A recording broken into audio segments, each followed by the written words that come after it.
नमस्कार, स्वागत है आप सभी का छत्तीसगढ़ की खबरों में। मैं आपके साथ निकिता कश्यप। बुलेटिन की शुरुआत करते हैं। मुख्यमंत्री विष्णुदेव साय ने ऐतिहासिक महानाट्य जानता राजा के मंचन की शुरुआत की है और जिसमें छत्रपति शिवाजी महाराज की गौरव गाथा को जीवंत दिखाया गया। तो वहीं आपको बताते चले कि मुख्यमंत्री विष्णुदेव साय ने कहा कि शिवाजी महाराज का जीवन साहस, धैर्य और आदर्श नेतृत्व का प्रेरणा का स्रोत है और जहां जिसने विपरीत परिस्थितियों में भी विजय प्राप्त की, तो वहीं उन्होंने शिवाजी महाराज के संघर्ष, रणनीति और शासकीय आदर्शों की सराहना करते हुए विशेष रूप से उनकी युक्तिपूर्ण रणनीतियों और महिला सम्मान के प्रति भी प्रतिबद्धता को उजागर किया है। और जहां यह महानाट्य 22 फरवरी तक लायंस कॉलेज मैदान में प्रतिदिन प्रस्तुत किया जाएगा और इसमें 40 स्थानीय कलाकारों के द्वारा शिवाजी महाराज के जीवन पर आधारित भव्य प्रस्तुतियां भी दी जाएंगी, जिसमें कि घोड़े, ऊंट और सांस्कृतिक प्रस्तुतियां का आकर्षण का केंद्र लगातार बन रही हैं।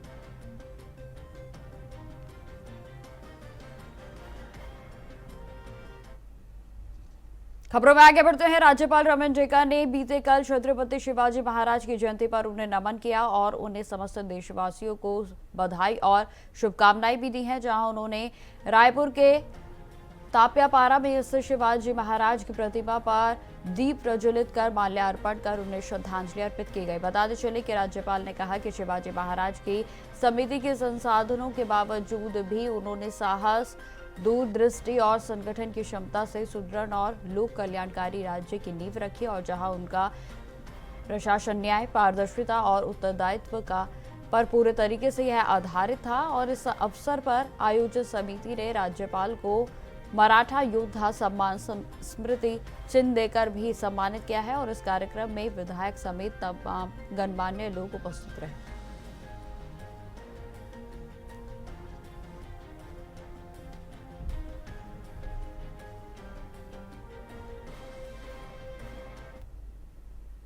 अब खबर मंगोली जिले से है, जहां आपको बता दें कि लोरमी के विधानसभा क्षेत्र में ग्राम पंचायत अचानक मार में जन चौपाल कार्यक्रम का आयोजन किया गया और जहां इस दौरान प्रदेश के डिप्टी सीएम अरुण साव ने ग्रामीणों से सीधा संवाद कर उनकी समस्याओं को सुना। तो वहीं मौके पर मौजूद अधिकारियों को शिकायत के त्वरित निस्तारण के निर्देश भी दिए गए हैं। जहां आपको बता दें कि अचानक मार टाइगर रिजर्व के द्वारा महिला स्वयं सहायता समूह को 5 जिप्सी वाहन पर्यटन के लिए भी प्रदान किए गए। तो वहीं ग्रामीणों ने राशन, सड़क, बिजली, पानी, आवास और वनाधिकार पट्टा जैसी समस्याएं भी उठाई और जहां डिप्टी सीएम ने वनांचल क्षेत्र में विस्थापना की प्रक्रिया के बारे में भी जानकारी दी है, तो वहीं भरोसा दिलाया है कि यह पूरी पारदर्शिता और सहमति से होगा। उन्होंने विकास के कार्यों के लिए भी लाखों रुपए की लागत से सड़क निर्माण, सामुदायिक भवन, पेयजल की व्यवस्था सहित अन्य कार्यों की घोषणा की और जहां कार्यक्रम में जनप्रतिनिधि और बड़ी संख्या में ग्रामीण उपस्थित रहे।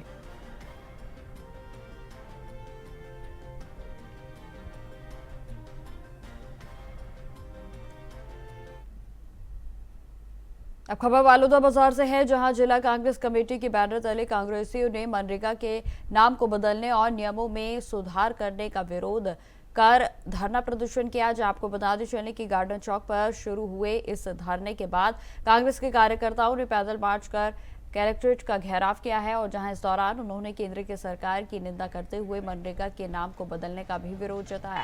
जहां आपको बताते चले कि प्रदेश प्रभारी विजय जागीर ने कहा है कि मनरेगा का नाम बदलना बेहद ही गलत है और इससे छोटे और ग्रामीण मजदूरों को काम नहीं मिलेगा। जहां उन्होंने केंद्र सरकार से मनरेगा की योजना को वापस बहाल करने की मांग की। तो वहीं जिला कांग्रेस के अध्यक्ष सुमित्रा घृतलहरे ने कहा है कि कांग्रेस हमेशा मजदूरों और किसानों के लिए लड़ती रही है और पूर्व अध्यक्ष शैलेश त्रिवेदी ने भी यह कहा है कि यदि नाम परिवर्तन वापस नहीं लिया गया तो आंदोलन को और भी उग्र किया जाएगा। एक महीने से हमारे राष्ट्रीय अध्यक्ष मल्लिकार्जुन खड़गे जी और नेता प्रतिपक्ष राहुल गांधी जी के उनके निर्देशन से मनरेगा बचाओ संग्राम के कार्यक्रम चल रहा है, जिसके तहत हम सबने पहले ग्रामों में जाके पदयात्राएं की हैं, मनरेगा मजदूरों से जनसंपर्क किए हैं, उनको मनरेगा के अधिकारों के बारे में जानकारी दिए हैं और अभी की सरकार जो मनरेगा के प्रावधानों में, उनके कानूनों में जो बदलाव किया जा रहा है उनके बारे में बताए हैं। और ये हम चाहते हैं कि ये धरना प्रदर्शन, ये पद यात्रा के माध्यम से कि जो हमारी पिछले सरकार, कांग्रेस की सरकार ने मनरेगा मजदूरों के लिए, आम जनता के लिए जो जिस योजना को ग्रामीण अर्थव्यवस्था में की हड्डी मानी जाती थी राष्ट्रीय रोजगार गारंटी योजना को, उसको पुनः बहाली और जैसे जिस रूप में होती उसी रूप में पुनः वापसी के लिए हम सब ने कार्यक्रम किया है। और इतने दिन मनरेगा बचाओ संग्राम के तहत जो कार्यक्रम हुआ है, इसी कार्यक्रम में हुआ है। आगे और जब तक ये योजनाएं यथावत लागू नहीं होगी, सरकार जिस रूप में ये चल रहा था उस रूप में अगर जब तक नहीं लाएंगे तब तक हम लोग मनरेगा के संबंधित संघर्ष के तहत पूरे देश में कांग्रेस पार्टी लोक से जिले से लेके प्रदर्शन विरोध प्रदर्शन कर रही है। भारतीय जनता पार्टी की केंद्र की सरकार जो मनरेगा की गारंटी योजना थी उसको स्कीम में बदलकर मजदूरों के साथ फरागात किया है, उनके साथ कांग्रेस पार्टी खड़ी है। उसी कड़ी में बड़ौदा बाजार में कलेक्ट्रेट पे हमारे साथियों के माध्यम से हमारे विधायक जी हैं, जिला पूर्व विधायक जी हैं और जितने भी हमारे कांग्रेस के पदाधिकारी हैं उन कलेक्टर को ज्ञापन दिया है राष्ट्रपति जी और हम भारतीय जनता पार्टी की सरकार को मजबूत करेंगे। जो कानून गारंटी योजना को वापस या स्कीम में बदला वापस उसको गारंटी करे और मजदूरों का मजदूरी बढ़ाए। खबरों में आगे बढ़ते हैं। ऊर्जा विभाग के सचिव डॉक्टर रोहित यादव ने नया रायपुर स्थित छत्तीसगढ़ में संवाद को ऑडिटोरियम में ऊर्जा विभाग की उपलब्धियों और आगामी आयोजनों और साथ ही साथ योजनाओं पर उनकी ओर से चर्चा की गई। उन्होंने बताया कि राज्य की कुल विद्युत क्षमता 30,671.7 मेगावाट है और जिसमें कि ताप, जल, सोलर तो वहीं बायोमास भी शामिल है। और जहां डॉक्टर यादव का कहना है कि सरकार के 2030 तक के जो 500 गीगावाट अक्षय ऊर्जा लक्ष्य की जानकारी उनकी ओर से दी गई। और जहां पंप स्टोरेज तो वहीं जल विद्युत परियोजनाओं को बढ़ावा देने के लिए भी नीति 2023 की बात उनकी ओर से की गई है। और जहां राज्य में 32,100 मेगावाट की नई परियोजनाओं के लिए MOU को भी साइन किया गया है और जिसमें 3.4 लाख करोड़ रुपए के निवेश प्रस्तावित है। उन्होंने क्रेडा की सोलर परियोजना की भी जानकारी दी और इसके अलावा जनहितकारी योजनाओं के तहत लाखों परिवारों को मुफ्त बिजली लाभ मिल रहा है, तो ये जानकारी उनकी ओर से दी गई है।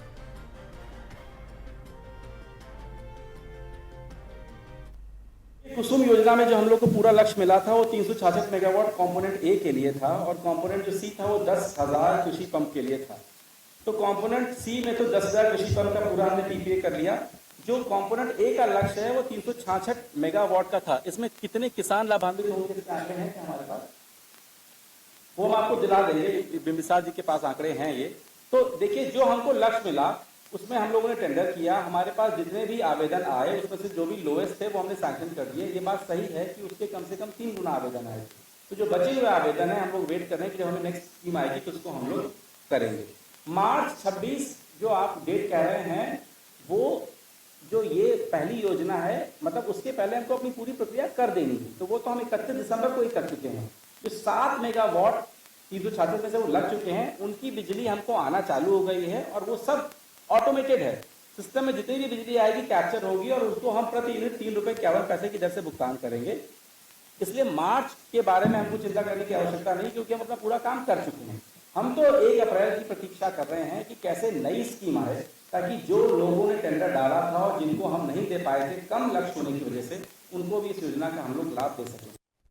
खबरों में आगे बढ़ते हैं। अब खबर रायपुर जिले से है, जहां मुख्यमंत्री विष्णुदेव साय के निर्देशानुसार प्रोजेक्ट धड़कन के तहत बच्चों की निःशुल्क हृदय की जांच का अभियान लगातार चलाया जा रहा है। आपको बता दें कि इस पहल का उद्देश्य बच्चों में जन्मजात हृदय रोग की पहचान कर उन्हें बेहतर उपचार को प्रदान करना है। कलेक्टर डॉक्टर गौरव सिंह के निर्देश में और मार्गदर्शन में श्री सत्य साई हॉस्पिटल के सहयोग से विभिन्न स्वास्थ्य शिविरों का आयोजन किया गया और जहां आज भी जिला भर में 829 बच्चों की स्क्रीनिंग की गई है और जिसमें कि धरसेवा, बीसगाम तो वहीं मौदहा, पारा के साथ साथ तिल्दा, अभनपुर और अन्य क्षेत्रों के बच्चों की जांच की गई। और जहां शिविरों में आंगनबाड़ी केंद्रों पर बच्चों के हृदय के स्वास्थ्य की जांच की गई है और उन्हें समय रहते उचित उपचार के लिए मार्गदर्शन भी प्रदान किया गया। जहां यह अभियान बच्चों के स्वास्थ्य के प्रति जिला प्रशासन की प्रतिबद्धता को प्रदर्शित करता है।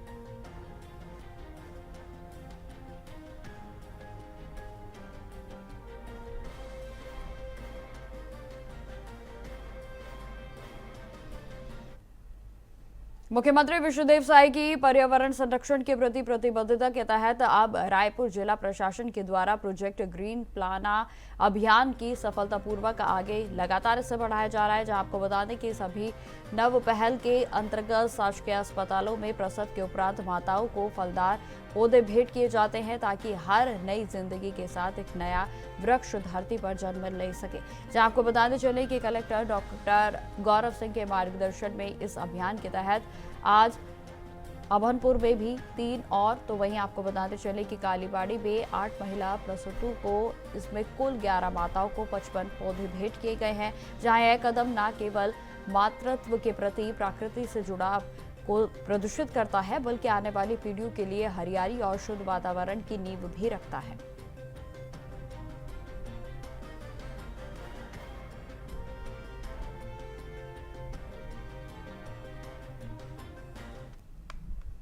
खबरों में आगे बढ़ते हैं। अब खबर बलरामपुर से है, जहां पुलिस ने शराब तस्करी के खिलाफ बड़ी कार्रवाई की है। जानकारी देते चले कि पुलिस ने 104 लीटर अंग्रेजी शराब के साथ 2 युवकों को गिरफ्तार किया है और जहां आरोपियों ने शराब को झारखंड से लाकर बलरामपुर के खपाने की कोशिश की थी और जहां आपको बता दें कि पुलिस ने इस कार्रवाई को अंजाम देते हुए आरोपी युवकों को गिरफ्तार कर लिया है और उनके खिलाफ आबकारी एक्ट के तहत मामले को दर्ज करते हुए अग्रिम कार्रवाई भी शुरू कर दी गई है।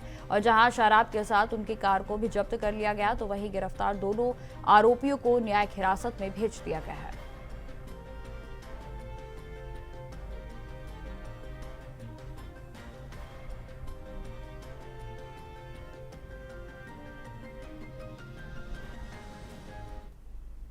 खबरों में आगे बढ़ते हैं। अब खबर सख्ती से है, जहां एक बड़ा धान घोटाला सामने आया है। आपको बताते चले कि जिले के 3 प्रमुख संग्रहण केंद्रों पर करीब 21 करोड़ रुपए के 66,680 क्विंटल धान गायब हो गए और सबसे ज्यादा घोटाला बोडा सागर में हुआ और जहां आपको बता दें कि 27,000 से ज्यादा के क्विंटल धान की कीमत 8 करोड़ रुपए की गई है और जहां सक्ती, डबरा और बोडा सागर के 3 केंद्रों में कुल 1,70,743 मैट्रिक टन का धान का संग्रहण किया गया था, लेकिन उठाव के बाद 66,680 क्विंटल धान गायब हो गया है। यह मामला अब तक का सबसे बड़ा महाघोटाला माना जा रहा है जिसमें कि सरकार को करीब 25 करोड़ रुपए का नुकसान हुआ है।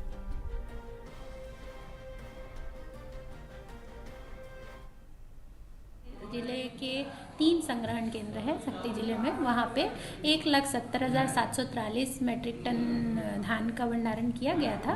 उसमें अराउंड 12 महीने उसके निराकरण में लग गए और 6,668 MT उसमें शॉर्टेज आया।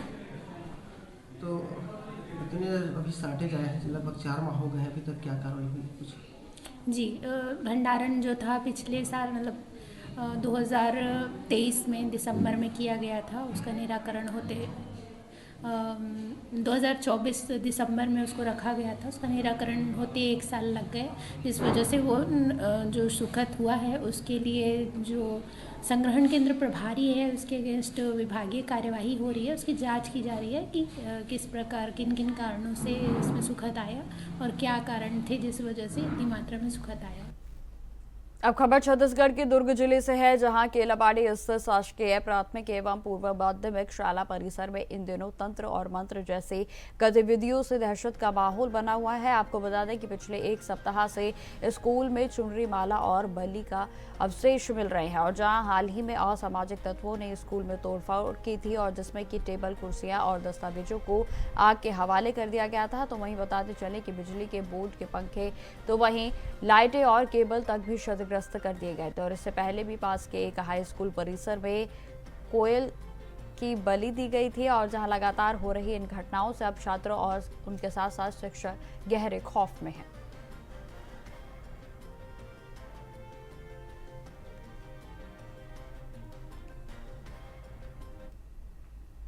खबरों में आगे बढ़ते हैं। प्रदेश के बालोदाबाजार जिले में एंटी करप्शन के ब्यूरो ने भ्रष्टाचार के खिलाफ बड़ी कार्रवाई करते हुए पलारी जनपद के पंचायत में पदस्थ ग्रामीण यांत्रिकी विभाग के एसडीओ गोपाल कृष्ण शर्मा को रिश्वत लेते हुए गिरफ्तार कर लिया है। आपको जानकारी देते चले कि आरोपी अधिकारी ने स्कूल के खेल मैदान में मुरुम डालने के काम की जो फाइल है उसको आगे बढ़ाने के बदले में 1 लाख रुपए की रिश्वत मांगी थी। और जहां यह शिकायत भवानीपुर में के सरपंच के एंटी करप्शन ब्यूरो रायपुर में की गई थी और जहां आपको बता दें कि आरोपी ने 10 लाख रुपए के बिल पास करने के लिए 1 लाख रुपए की रिश्वत मांगी। और जहां एसीबी की कार्रवाई की से पलारी में पूरे तरीके से हड़कंप मच गया है। तो वहीं जानकारी यह भी देते चले कि एसडीओ गोपाल शर्मा को गिरफ्तार कर बालोदा बाजार की न्यायालय में पेश कर दिया गया है और जहां उन्हें जेल भेज दिया गया।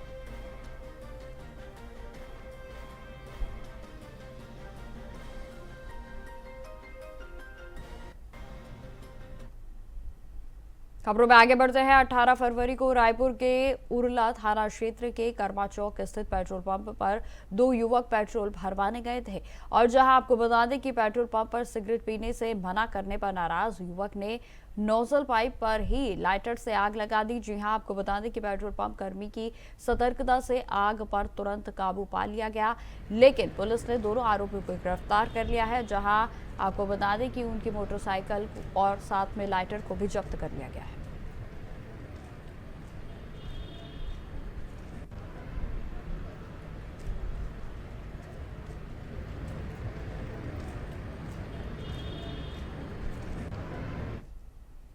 खबर रायपुर से है, जहां ग्रामीण पुलिस ने नशे के खिलाफ चलाए जा रहे विशेष अभियान ऑपरेशन निश्चय के तहत तिल्दा नेवरा थाना क्षेत्र में बड़ी कार्रवाई की और जहां मुखबिर की सूचना पर तिल्दा से एक युवक को गिरफ्तार कर लिया गया है और जिसके पास से 2 किलो 250 ग्राम गांजा तो वहीं 480 नग प्रतिबंधित नाइट्रोजन टैबलेट और एक आईफोन, मादक पदार्थ और मोटरसाइकिल को भी बरामद किया गया। जहां आपको बता दें कि आरोपी के खिलाफ एनडीपीएस के एक्ट में मामले को दर्ज करते हुए कार्रवाई जारी है।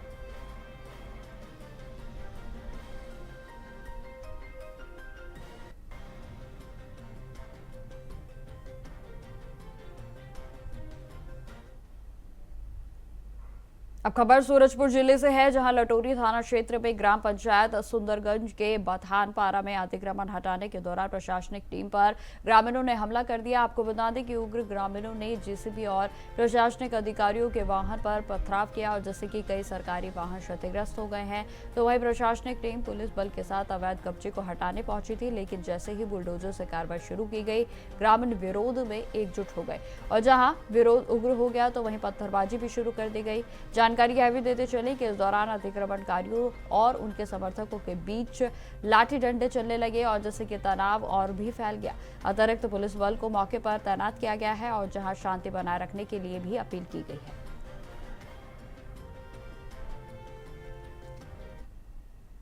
चाहता है और जो अतिक्रमक है वो अतिक्रमण हटाना नहीं चाहते, तो उनको लेकर आपसी दोनों पक्ष के बीच में झूमाझटकी और वाद विवाद हो गया। और इसी बीच जो अतिक्रमणकारी थे और कुछ दूसरे भी मोहल्ले के अतिक्रामक थे, वो जेसीबी पर पथराव करना चालू कर दिए। जेसीबी पीछे हटाने का प्रयास जेसीबी चालक ने किया, किंतु उसके समीप ही जो है पुलिस की गाड़ियां खड़ी थी और पुलिस की गाड़ियों को उसमें उनका कांच जो है क्षतिग्रस्त हो गया इसी प्रक्रिया में। लेकिन किसी भी पुलिस प्रशासन के किसी भी अधिकारी कर्मचारी या राजस्व विभाग में किसी को भी चोट नहीं आई है। अब खबर बालोदा बाजार जिले से है, जहां साइबर टीम ने एक बड़े ठगी मामले का खुलासा करते हुए कोलकाता से आरोपी को गिरफ्तार कर लिया है। जानकारी देते चले कि आरोपी जियो फाइनेंस के नाम पर फर्जी मैसेज को भेजकर बालोदा बाजार के बैंक खातों से 3,74,000 रुपए की ठगी कर चुका है। और जहां आपको बता दें कि युवक की शिकायत पर पुलिस ने मामले की जांच शुरू की और जिससे कि पता चला कि आरोपी ने वन टाइम पासवर्ड के नाम पर ठगी की है और जहां आरोपी ने ठगी की राशि बंधन बैंक खाते में जमा कराई थी और उसे कमीशन भी मिलता था।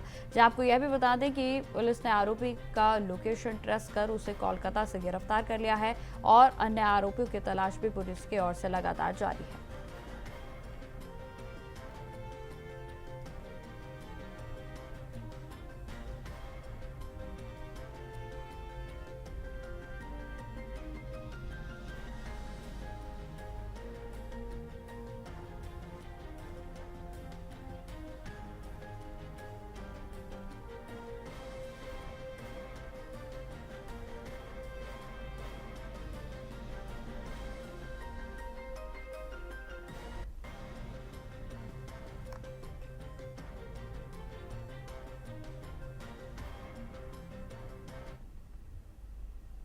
चलिए अब आपको सीधा लिए चलते हैं अहमदाबाद की ओर, जहां बीजेपी के राष्ट्रीय अध्यक्ष नितिन नबीन का स्वागत समारोह किया जा रहा है।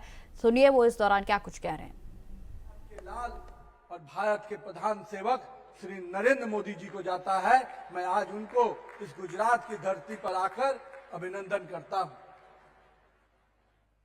इसी गुजरात के लाल भारत के वर्तमान के गृह मंत्री और भारतीय जनता पार्टी के वैसे राष्ट्रीय अध्यक्ष जिन्होंने भाजपा को सबसे बड़ा विस्तार दिया, ऐसे अपने गृह मंत्री अमित शाह जी को भी मैं आज यहां से अभिनंदन करता हूं। लेकिन मैं आज गुजरात के कार्यकर्ताओं का भी अभिनंदन करता हूं कि जिन कार्यकर्ताओं के परिश्रम के बल पर, जिन कार्यकर्ताओं के संघर्ष के बल पर, और मैं कह सकता हूं कि जिन कार्यकर्ताओं के पुरुषार्थ के बल पर आज गुजरात विकसित गुजरात के रूप में आगे बढ़ रहा है, तो इसका श्रेय जहां हमारे नेतृत्वकर्ता को जाता है, वहीं यहां पर बैठे अपने हजारों कार्यकर्ता और गुजरात के बूथ तक के कार्यकर्ताओं को जाता है। मैं आज अपने प्रथम आगमन पर उन गुजरात के सभी कार्यकर्ताओं को बहुत बहुत अभिनंदन करता हूं। मेरे मित्रों, गुजरात ने लंबे समय तक भाजपा की सरकार में विकास को देखा है। भाजपा के नेतृत्वकर्ता ने गुजरात के एक एक गांव को, एक एक कस्बे को विकास की योजनाओं से जोड़ा है और आज गुजरात तो देश को ही नहीं पूरे विश्व को दिशा भी दे रहा है। हमारे प्रधानमंत्री जी का जो नेतृत्व है, वो नेतृत्व पूरे विश्व में भारत को एक नई पहचान के साथ उभरता हुआ देश बना रहा है।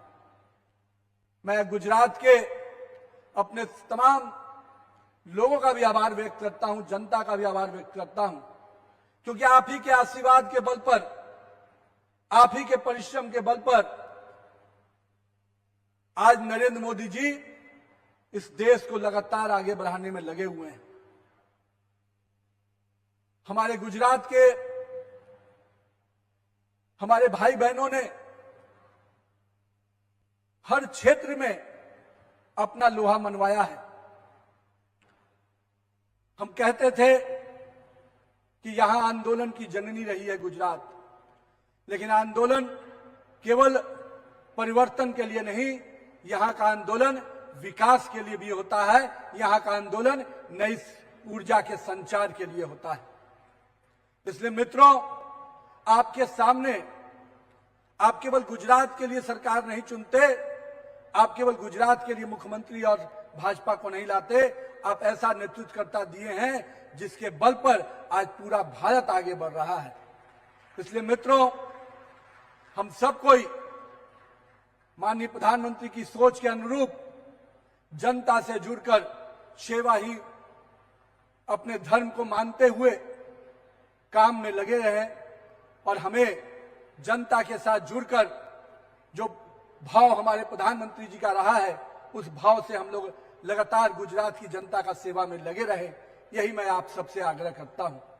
साथ ही साथ मित्रों, आने वाला समय 2027 और 29 हम पूरी तरह से कमर कस ले। कई ऐसी ताकतें हैं जो फिर से अपना सिर उठा रही हैं, जिन्हें इस देश की सुरक्षा से मतलब नहीं, जिन्हें इस देश के आम आदमी से मतलब नहीं। वो केवल अपने लिए जीते हैं। हम भाजपा के कार्यकर्ता फुल टाइम पॉलिटिशियन हैं। हम लगातार देश में जनता के बीच में रहकर काम करते हैं, पर चुनाव आते ही कुछ पार्ट टाइम पॉलिटिशियन भी आएंगे। हम जनता से ऐसा अपना संबंध स्थापित कर दे कि इन पार्ट टाइम पॉलिटिशियन के लिए कोई जगह न बचे, यही मैं आपसे आग्रह करता हूं। पुनः आज के अवसर पे मैं अपने सभी कार्यकर्ता भाइयों का, पूरा प्रदेश नेतृत्व का, कि आपने आज भाजपा के राष्ट्रीय अध्यक्ष के रूप में जिस प्रकार मेरा अभिनंदन का ये कार्यक्रम रखा है, मैं अपने आप को कृतज्ञ महसूस करता हूं। और साथ ही साथ गुजरात के विकास में जो योगदान आपका रहा है और आपके माध्यम से देश के विकास में जो योगदान माननीय प्रधानमंत्री जी का रहा है, उसके लिए गुजरात की जनता और गुजरात के लोगों को और कार्यकर्ताओं को मैं बहुत बहुत बधाई देता हूं, अभिनंदन करता हूं। जय गुजरात, जय भारत। હાલો બધા ઊભા થઈને તાળીઓથી